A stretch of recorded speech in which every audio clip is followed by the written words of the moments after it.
Welcome, welcome, welcome to the Wild Yoga Tribe podcast. I'm your host, Lily Allen Duenas. Together, we'll talk about the world of yoga and we'll talk to people from around the world. I wanted to let you all know that I'll be teaching yoga online this year. Classes will be live streamed and also available on demand. I have $15 coupons to send to new students. If you click the link in my show notes or head on over to my website, wildyogatribe.com, you'll find everything you need. I would love if you could join me for a class to help you feel centered, refreshed, and filled with ease. Ready to dive into the show? Let's get started. Namaste, family, and welcome back to the Wild Yoga Tribe podcast. I'm so excited today to have Rama Saeed on to the show. Rama is a yoga teacher from Ghana who started practicing yoga at the age of 18.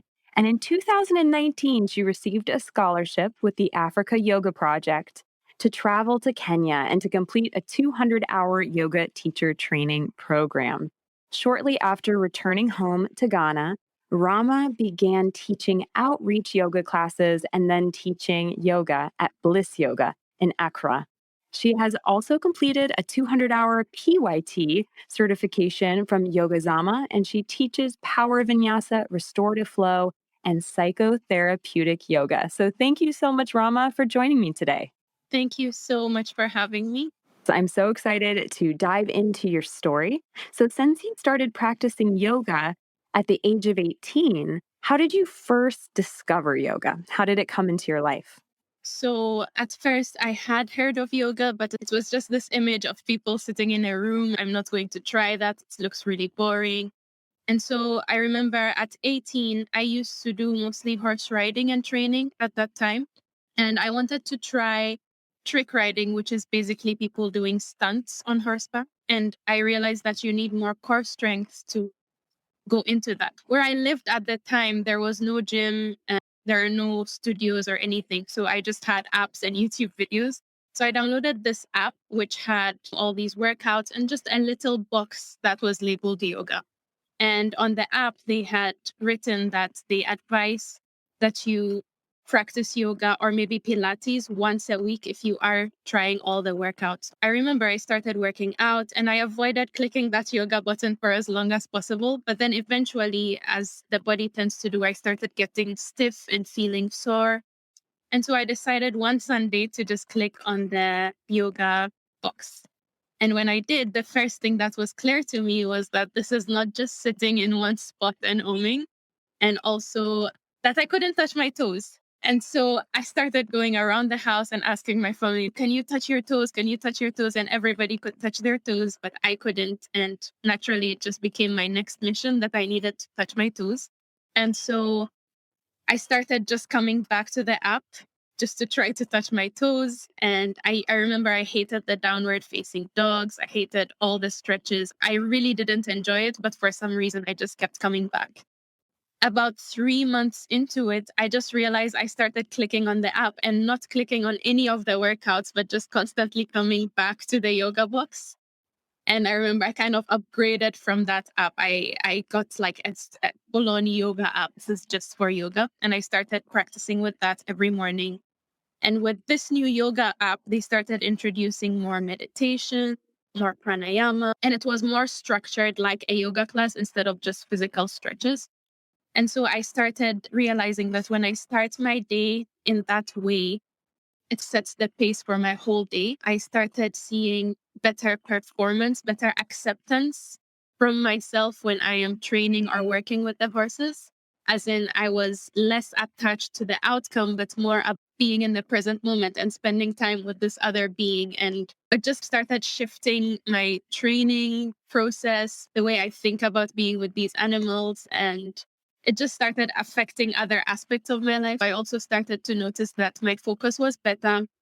I was less angry, or should I maybe say better at managing my emotions. And also, one really strong part was I realized that when I pray, because I'm Muslim and I pray 5 times a day, I realized that my focus was way better when I pray because it's like I'm training in meditation. And so I'm able to get into that meditative state in my prayers as well.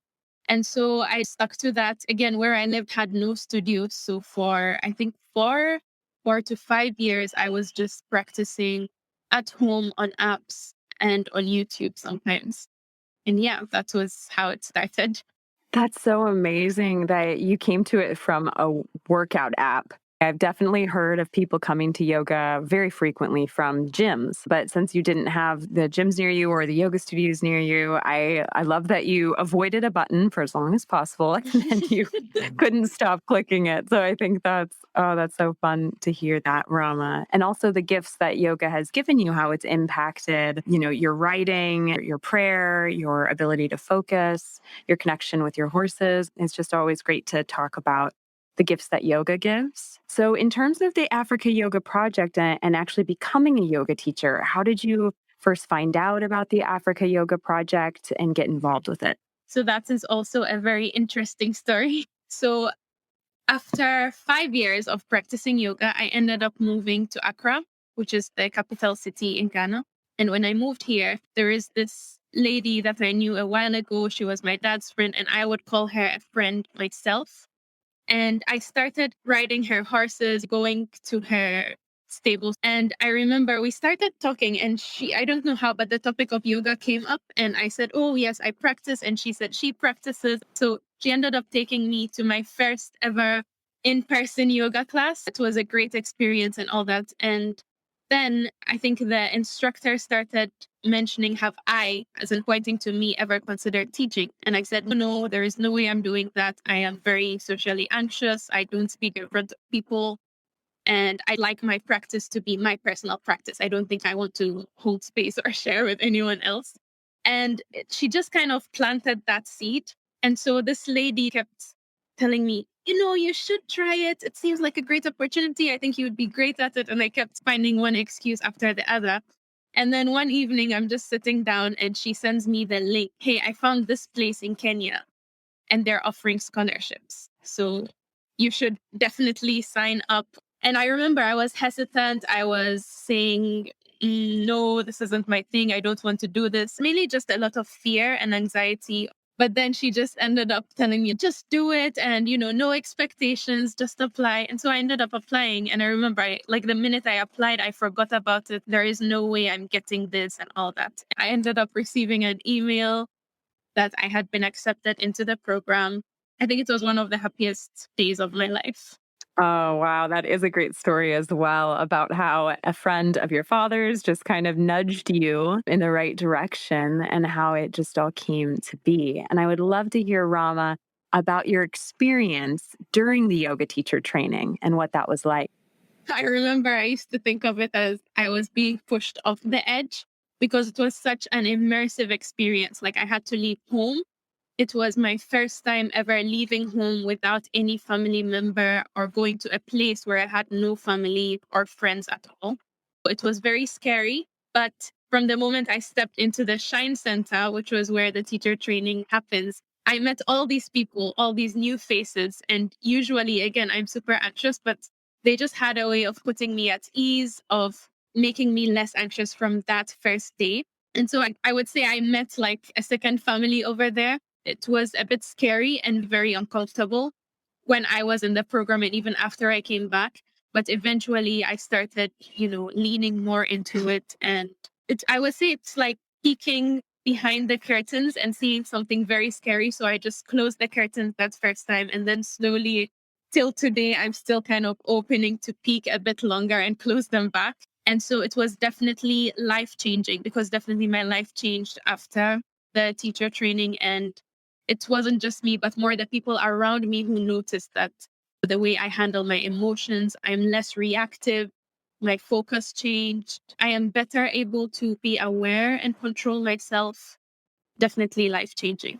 I know that my yoga teacher training changed my life as well. The entire course of it, like everything just like dominoes, fell into place after that. How do you specifically feel like your yoga teacher training and becoming a yoga teacher changed your life? If I could describe it in one word, I would say I've been empowered from that moment, and I am still reaping and absorbing the benefits of that teacher training. Like I was super anxious. I was always scared to speak in front of people. But just the way they encouraged me, the way they constantly kind of trained me and made me ask the more important questions, like where is this anxiety coming from? Why are you scared to speak up? So I would say if I could describe it personally in one word, it would be it has been empowering in every sense of the word. And I love that. I think that is a gift that yoga gives of being so empowering and teaching us not just new skills, but also new ways to kind of hold space and share energy and be with people as well as being with ourselves. There's so much that goes into a yoga teacher that I don't think people realize. There's all the layers of just trying to be mindful and present. We're paying attention to the energy, the anatomy, the psychology, the philosophy. I mean, all of these things come together to create a 30-minute or a 1 hour class. So, how do you feel that your energy or what you've learned or who you're becoming, how do you feel like that impacts the space that you create for your students? Because I am very familiar with being anxious in new spaces and in new surroundings, I feel like I am able to put people at ease, especially when it's the person's first class and they are struggling with not being able to touch their toes. I am very much able to relate and put them at ease. Hey, I was there. This is just like over 8 years of work. And so you just need to take your time. I do feel like that's my quote unquote superpower of just putting people at ease. And I also bring an element of humor just so nothing is serious. Nobody is tense in my class or something like that. So I would either say something in the middle of class that's funny or just encourage people to smile when we're doing something really challenging. And it breaks the ice and shifts the energy in the room. You can fall, you can laugh at yourself. It's totally fine.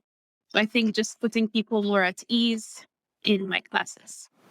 I love that. Yes, I frequently will cue people to put a soft smile on their face as well. I like to get the tension out of the jaw and out of the face and help send that energy throughout our bodies because when we're really challenging our bodies or physically as well as mentally, sometimes that can be reflected on our face. We can kind of furrow our brows and grind our teeth and it's well, let's just soften and release that together. So yeah, I frequently remind students of that as well. I would love to know, Rama, what is your personal definition of yoga? To be honest, for me, it shifts I think every few months. Like when I first started and I started getting this connection with my focus, with my concentration, and it just started bringing my whole life together. It was unity. That's where my focus was. Like, this is unity. It's a bridge where I'm spiritually, physically, and mentally connected. It's where my spiritual state, my physical state, and my mental state come to meet in the sense that, let's say, if I'm moving through physical poses, it's like me knocking on doors of all these parts that I am targeting and like just knocking on the door and being like, are you okay? What do you feel in this pose? And just being aware of that. And as I'm knocking on that door, I'm starting to knock the door mentally as well. Like, how do you feel about being in this position? What emotions are you experiencing? Anger? Are you experiencing frustration, anxiety? Or maybe you're experiencing joy and all that. And so it's just, I'm in a state of awareness when I'm practicing yoga. And so I feel like yoga right now these few months has been awareness for me. I like the imagery of knocking on the doors of different parts of our being and body, just kind of checking in. Oh, are you okay? Are you okay? A lot of my friends, including me, I can sit at a desk and do work for hours at a time, not realizing my shoulders are hunched, my hips are tight, all these different elements. But what I love during the yoga practice is you really are inviting in that awareness to knock on the door of each area and say, okay, are you tight? Are we in good harmony today? And it does change from day to day, of course, which is another thing I love about yoga is just the acceptance of saying, I did something very challenging yesterday, or I just sat in a car all day yesterday on a road trip, on a drive. And that means that today, of course, my forward folds will not be as deep. And just allowing that to be what it is and not expecting to be exactly where you were before. It's not a linear journey. It's that moment of acceptance. Just because I did a camel pose yesterday and it felt great. It's okay if I'm not going that deep today. When I first started, where I was in that competitive mindset, I have to get all the poses and I have to get deeper into these poses. Like, yes, going deep feels amazing sometimes, and I need that sometimes. But there are days when my body isn't feeling that great, and I just need to accept that not every day is the same and not everything is permanent. Exactly, yes. And so, Rama, we talked before about how practicing yoga has changed and transformed you. How has it transformed your life itself? Were you working in a corporate world or are you still working with horses? Now that you teach at Bliss Yoga, do you have a different relationship with the whole community in Accra? I'd love to hear more. So, one thing I knew growing up was that I definitely did not want to work in the corporate world. I had very active childhood and I just couldn't picture myself sitting still in one space. I could barely get through school with that. So I just knew I wanted to do something physical, and with my love for horses, that was the direction I was going in. And it was super physical. I loved it. I still love it. I would say I still do some horse riding and training part time, but mostly I am teaching yoga. It was strange because I didn't going into the teacher training again. I didn't think I would come out and say I want to be a yoga teacher. If anything, I thought it would just deepen my personal practice. But then when I came back, with starting to teach the outreaches and starting to connect with all these people. So of course, I only started with people I'm very familiar and comfortable with, and then I just started to realize how it was almost like I was giving them an opportunity to spend time with themselves and their bodies. And it's like a very nice moment when someone comes out of the class and looks right at you and just tells you, "Thank you so much for that. I feel amazing." And so it was after that that I started looking to actively teach more. And that's when I started teaching at Bliss. I've just been teaching since then.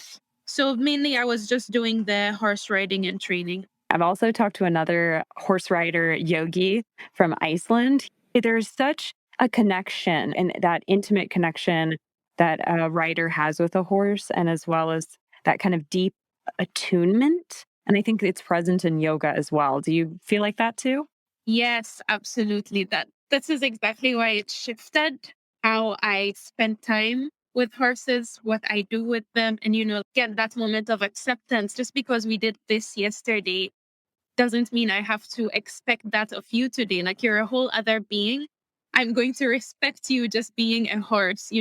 I stopped being so like, is it structured? Is that the word? Where I need everything to be a certain way. And I feel like I kind of released more. You kind of sync more, you're more in tune with whatever it is you're doing with them, whether it's riding them or just walking or lunging, whatever it is you're doing.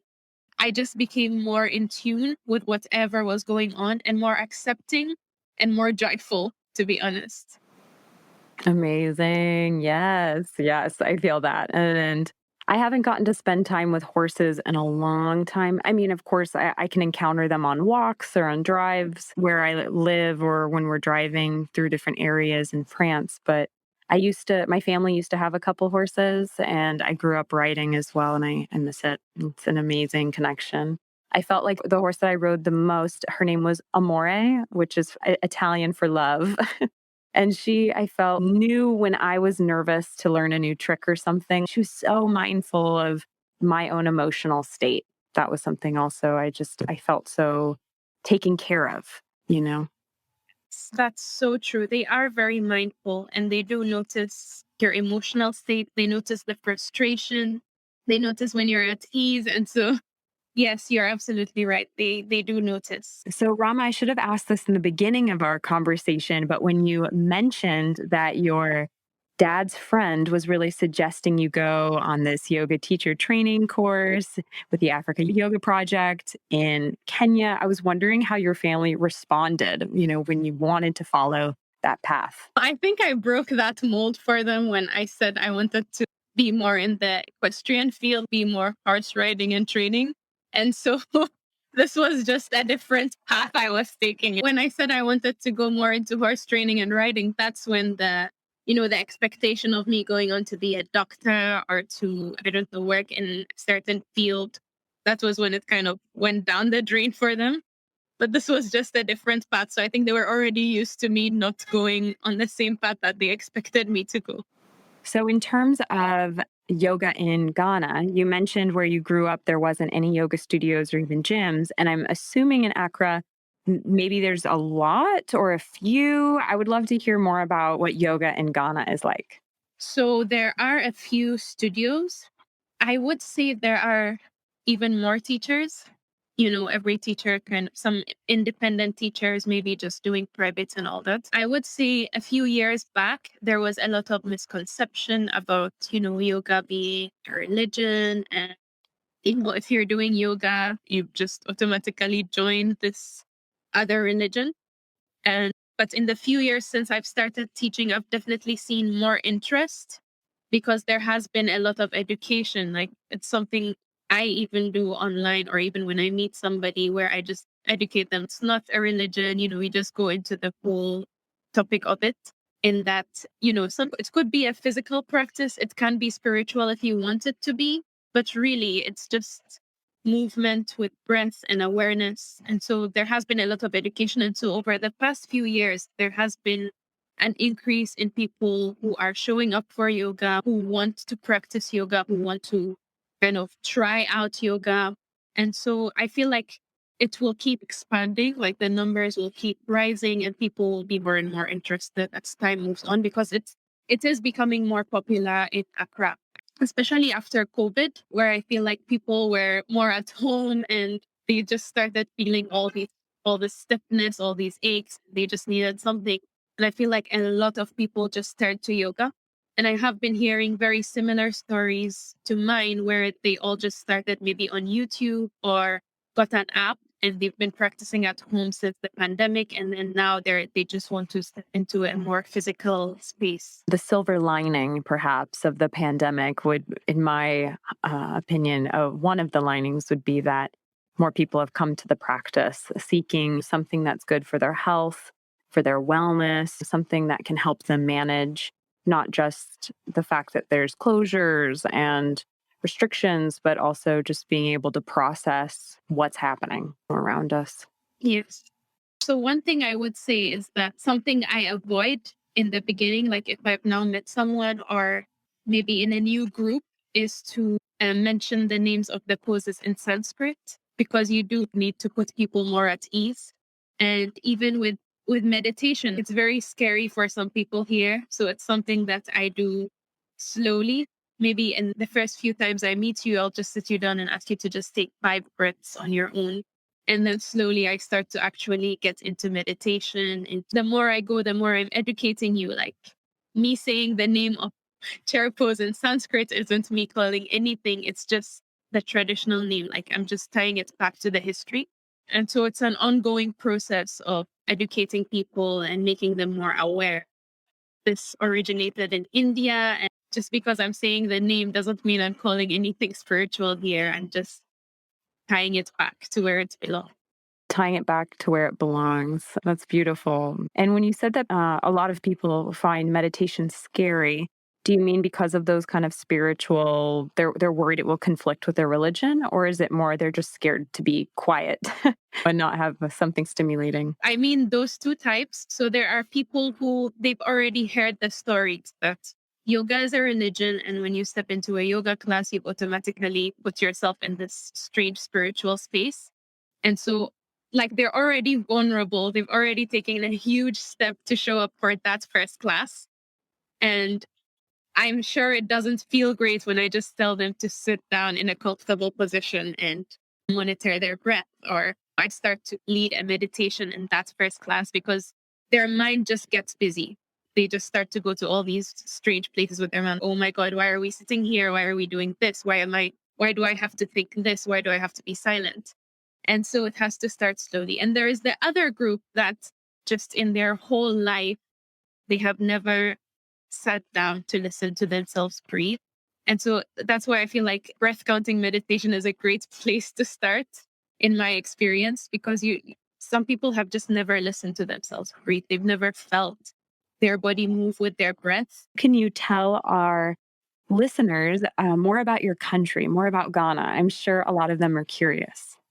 So Ghana, I would say to me, is a very buzzing and vibrant place because everywhere I go, whether I'm in the city or I'm going out of the city or wherever, there is just buzzing energy. That's the best way I can explain it.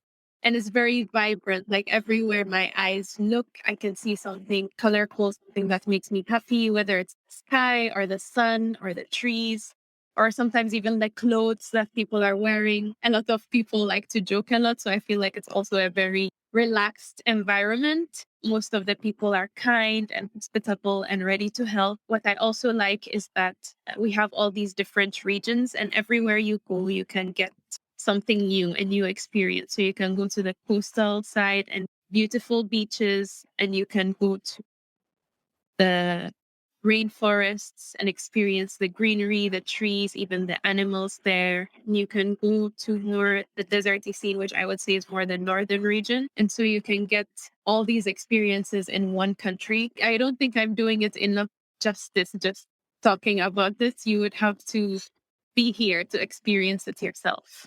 Amazing. Thank you so much for telling us more about Ghana and your beautiful country. So, Rama, if our listeners want to reach out and get in touch, learn more about you, ask questions, what's a good way for them to do that? The best way for me would be on Instagram because that is where I am most active. And so my Instagram account is Issy Power Yoga. And I think that will be linked. And also by email. I will link your Instagram account as well as your email in the show notes wherever our listeners are tuning in, as well as on my website, wildyogatribe.com. So thank you so much, Rama, for being a guest on the Wild Yoga Tribe podcast. It has been a true joy to be with you. Thank you so much for having me and for holding space for this nice conversation.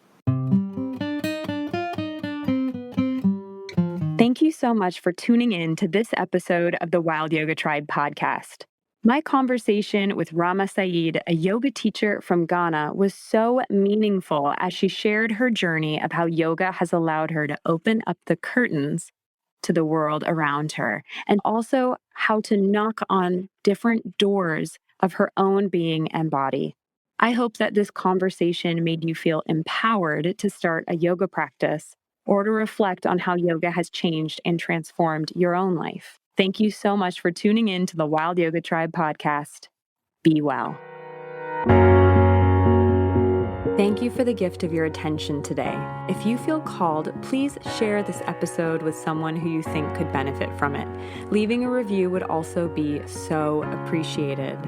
Also, I hope you can join me for yoga classes live streamed and on demand on Moxie, a new platform where I'm hosting classes.